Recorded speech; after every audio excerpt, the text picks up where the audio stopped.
ಮತ್ತೊಂದು ಕಡೆ ಪಾಕ್ ದಾಳಿಗೆ ರಕ್ಷಣಾ ಇಲಾಖೆ ಪ್ರತೀಕಾರವನ್ನ ತೀರಿಸಿಕೊಂಡಿದೆ. ಇದು ಎರಡು ದೇಶಗಳ ಸಂಘರ್ಷದ ದಾರಿ ಅನ್ನುವಂತಹ ಪ್ರತಿಕ್ರಿಯೆಯನ್ನ ನೀಡಿದ್ದಾರೆ ಸಿಎಂ ಕುಮಾರಸ್ವಾಮಿ ಅವರು. ಏರ್ ಸ್ಟ್ರೈಕ್ಗೆ ಸಿಎಂ ಕುಮಾರಸ್ವಾಮಿ ಪ್ರತಿಕ್ರಿಯೆಯನ್ನ ನೀಡಿದ್ದಾರೆ.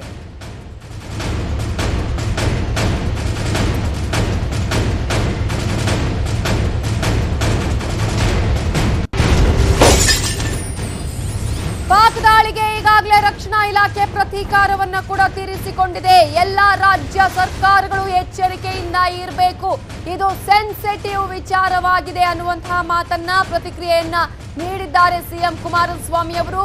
ನಮ್ಮ ರಾಜ್ಯದ ಅಧಿಕಾರಿಗಳಿಗೂ ಕೂಡ ನಾನು ಸೂಚನೆಯನ್ನ ಕೊಟ್ಟಿದ್ದೇನೆ.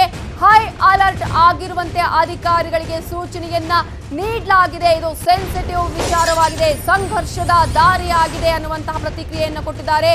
ಹೈ ಅಲರ್ಟ್ ಆಗಿರುವಂತಹ ಅಧಿಕಾರಿಗಳಿಗೆ ಸೂಚನೆಯನ್ನ ನೀಡಲಾಗಿದೆ. ಈಗಾಗಲೇ ದೇಶದಲ್ಲಿ ಕ್ಲಿಷ್ಟಕರ ಪರಿಸ್ಥಿತಿ ಇದೆ ಅನ್ನುವಂತಹ ಒಂದು ಮಾತನ್ನ ಸಿಎಂ ಕುಮಾರಸ್ವಾಮಿ ಅವರು ಹೇಳಿದ್ದಾರೆ. ನಾವು ಎಲ್ಲರೂ ಕೂಡ ಪ್ರತಿಯೊಬ್ಬ ನಾಗರಿಕನು ಕೂಡ ಎಚ್ಚರಿಕೆಯಿಂದ ಇರಬೇಕಾಗತ್ತೆ ಅನ್ನುವಂತಹ ಮಾತನ್ನು ಹೇಳಿದ್ದಾರೆ. ಜೊತೆಗೆ ರಾಜ್ಯದ ವಿಚಾರಕ್ಕೆ ಬಂದ್ರೆ ಮುನ್ನೆಚ್ಚರಿಕಾ ಕ್ರಮವನ್ನು ವಹಿಸುವಂತೆ ಈಗಾಗಲೇ ಸೂಚನೆಯನ್ನ ನೀಡಲಾಗಿದೆ. ಸರ್ಕಾರದ ವತಿಯಿಂದ ಎಲ್ಲಾ ಇಲಾಖೆಗಳಿಗೂ ಸೂಚನೆ ಹೋಗಿದೆ. ಜೊತೆಗೆ ಪೊಲೀಸ್ ಇಲಾಖೆ ಮತ್ತು ಇಂಟೆಲಿಜೆನ್ಸ್ಗೆ ಕೂಡ ಸಿಎಂ ಸೂಚನೆಯನ್ನ ನೀಡಿದ್ದಾರೆ. ಹೈ ಅಲರ್ಟ್ ಆಗಿರುವಂತೆ ಈಗಾಗಲೇ ಮುನ್ನೆಚ್ಚರಿಕಾ ಕ್ರಮವನ್ನ ವಹಿಸುವಂತೆ ಈಗಾಗಲೇ ಸೂಚನೆಯನ್ನ ರಾಜ್ಯ ಸರ್ಕಾರಗಳು ಕೂಡ ಮಾಡಬೇಕಾಗುತ್ತೆ. ಆ ರೀತಿಯ ಪ್ರಕ್ರಿಯೆಯನ್ನ ಈಗ ಕರ್ನಾಟಕದಲ್ಲೂ ಕೂಡ ರಾಜ್ಯ ಸರ್ಕಾರ ಕೈಗೊಂಡಿದೆ. ದಿನಗಳಿಂದ ನಡೆದಿರತಕ್ಕಂಥ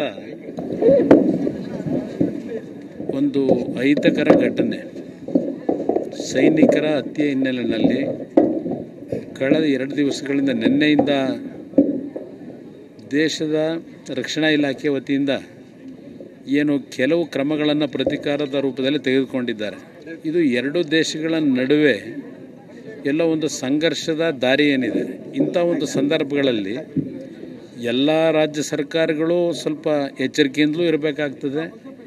ಮತ್ತು ಇದು ಒಂದು ರೀತಿಯ ಸೆನ್ಸಿಟಿವ್ ಇಶ್ಯೂಗಳೇನಿದ್ದಾವೆ ಇದ್ರ ಬಗ್ಗೆ ಈಗಾಗಲೇ ಹೈ ಅಲರ್ಟ್ ಇರ್ತಕ್ಕಂಥದ್ದಕ್ಕೆ ನಮ್ಮ ಅಧಿಕಾರಿಗಳಿಗೂ ಸೂಚನೆ ಕೊಟ್ಟಿದ್ದೇವೆ.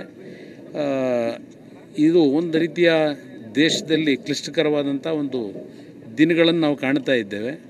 ಇದರ ಹಿನ್ನೆಲೆಯಲ್ಲಿ ನಾವೆಲ್ಲರೂ ಎಚ್ಚರಿಕೆಯಿಂದ ಇರಬೇಕಾದಂಥದ್ದೇನಿದೆ. ಸರ್ಕಾರದ ವತಿಯಿಂದ ಎಲ್ಲ ರೀತಿಯ ಮುಂಜಾಗ್ರತೆ ಕ್ರಮಗಳನ್ನು ತೆಗೆದುಕೊಳ್ತಕ್ಕಂಥ ನಿಟ್ಟಿನಲ್ಲಿ ಈಗಾಗಲೇ ನಾನು ಪೊಲೀಸ್ ಇಲಾಖೆಯ ಇಂಟೆಲಿಜೆನ್ಸ್ ಇರಲಿ ಬೇರೆ ನಮ್ಮ ಸಿಬ್ಬಂದಿ ವರ್ಗಗಳಿಗೆ ಸೂಚನೆ ಕೊಟ್ಟಿದ್ದೇನೆ.